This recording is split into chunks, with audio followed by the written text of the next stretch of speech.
Орусия Кыргызстандын окуу китептерине кандай доомат койду? 18 майда Москва шаарындагы Орусиянын аскердик тарыхый коомунда өткөн кыргыз-орус тарыхчыларынын эксперттик консультативдик кеңешинин жыйынында талаш-тартыш жаралды.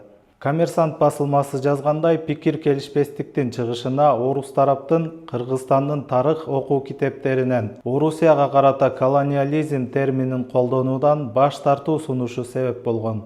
Орусиянын Илимдер академиясынын Чыгыштануу институтунун илимий кызматкери Андрей Быков кыргыз окуу китептеринде СССРге болгон мамилеге нааразычылыгын айткан. Орус окуу китептеринде Советтер Союзунун улуулугу, көп улуттуулугу, Союзга кирген аймактардын өнүгүүсү чагылдырылган. Албетте, кыргыз окуу китептеринде бул четке кагылган эмес. Ошону менен катар эле баары жакшы болгон, бирок терс тараптары да көп болгон деген пикир камтылган деп билдирген Быков.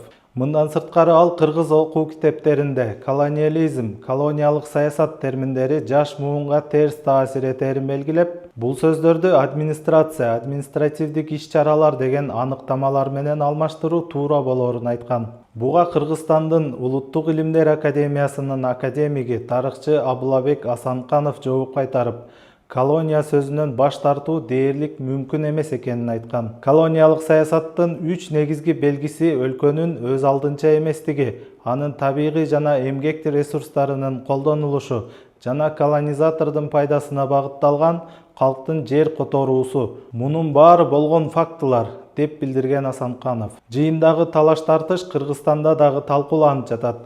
Тарыхчы Тынчтыкбек Чоротегин бул маселеде өлкө өз позициясында бекем турушу керек деген пикирин Facebook баракчасына жазды. Профессор Абылабек Асанканов эң туура айтты. Алар өз тарыхын өздөрү каалагандай бурмалаганга акысы бар, бирок биздин тарыхыбызды бурмалап, кайрадан жазууга жол бербешибиз керек, деп жазды Чоротегин. Адабиятчы Венера Ахматова орус тарыхчыларынын дооматына эгемен мамлекеттин ички иштерине кийлигишүү катары баалады. Дүйнөлүк геосаясаттын тарыхында колдонулган терминдер бар. Ал терминдер ойдон чыгарылып эле кабыл алына бербейт. Ар бир терминдин артында канча бир процесс жатат. Ошол процесстин так критерийлери болот. Ошого туура келсе анан аталат. Орусиянын кыргыздарга жасаган саясаты бардык жагынан колониализмдин чын белгилерине дал келет. Бул тарыхый чындык, деп жазды Ахматова Facebook баракчасына.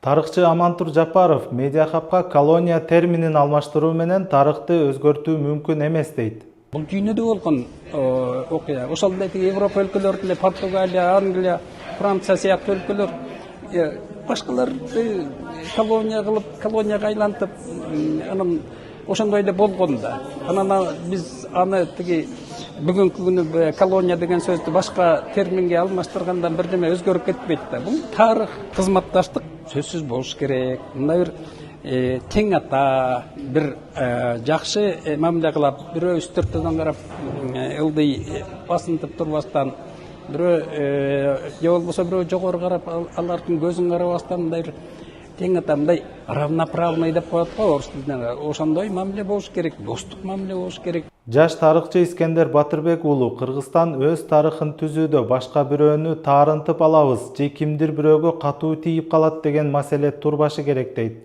Орто Азия, Борбор Азия документ боюнча колония болчу. Бул мындай спекуляция эмес. Это не манипуляция, не спекуляция. Это документ боюнча биз 1917 жылга чейин, февраль революция, жок, октябрь революциясына чейин биз колония болуп келгенбиз. 50 жыл. Кылымдын жарымы 1967 жылдан баштап 1867 жылдан баштап 1917 жылга чейин. Туркестанская генерал-губернаторство, Туркестан генерал-губернатордугу документ боюнча, мамилеси боюнча колония, администрация боюнча колония. Поэтому бул мындай эч кандай тарыхый спекуляция эмес, бул тарыхый факт. Тарых илимдеринин кандидаты Рыскул Жолдошевдин айтымында, орус окумуштуулары өздөрү Орус империясына карата колония терминин колдонуп келишкен. Бул жерде Россия баягы чоң держава катары өзүнүн таасирин көтөрүш катары айрым бир маселелерде мурунку өтүп кеткен тарыхта азыркы саясатка бурмалагысы келип атат да. Эң алгач ушу Кыргызстанга келген орус окумуштуулардын бири Семенов Тяншанский эмгегин карап көрсөбүз, ушул аймакты орус мамлекеттер анын ийгиликтүү колонизациялап кылуу иши башталды деп сүйүнүү менен жазып атат. Эми ошол термин бүгүнкү Россиянын саясатына туура келбей калган үчүн алар бул терминден баш тартып административдик башкаруу же болбосо башкача формада айталы деп алар ошол тарыхый окуяны бүгүнкү саясатка байланыштыргысы келип аткан бул абдан туура эмес. Муну биздин кыргыз тарыхчылар да кабыл алышкан жок. Бул колонияны колония деп айтыш керек. Тарых илимдеринин доктору Гүлзада Абдалиева колониализм терминин кыргыз тарыхынан чийип салуу мүмкүн эмес экендигин билдирди. Россия империясы деле мына ошол эки терминди колдонуп жүргөн буга чейин. А эмне үчүн биз бүгүн 21-кылымда айтпашыбыз керек? Анткени тарых деген бул тактыкты сүйөт, фактыларга таянат. Биз ошол архивтерде, бул маалыматтар, ошондой эле тарыхый булактарда сакталып калган. Биз аны эч четке кага албайбыз. Ошондуктан мен ойлойм, бул биз ошол мезгилди кандай болсо ошондо окушубуз керек. Ал терминди мына өздөрү колдонгон биз аны колдоно беришибиз керек деп ойлойм. Тарых боюнча Кыргыз-Орус эксперттик консультативдик кеңеши 2025 жылы Орусия президентинин алдындагы тарыхый агартуу боюнча ведомстволор аралык комиссиясынын төрагасы Владимир Мединский менен ошол учурдагы Кыргызстандын мамлекеттик катчысы Марат Иманкулов кол койгон меморандумдун алкагында түзүлгөн. Сиз медиа хабты көрдүңүз. Аты жөнүм Бекболот Сарыбаев. Саламатта калыңыздар.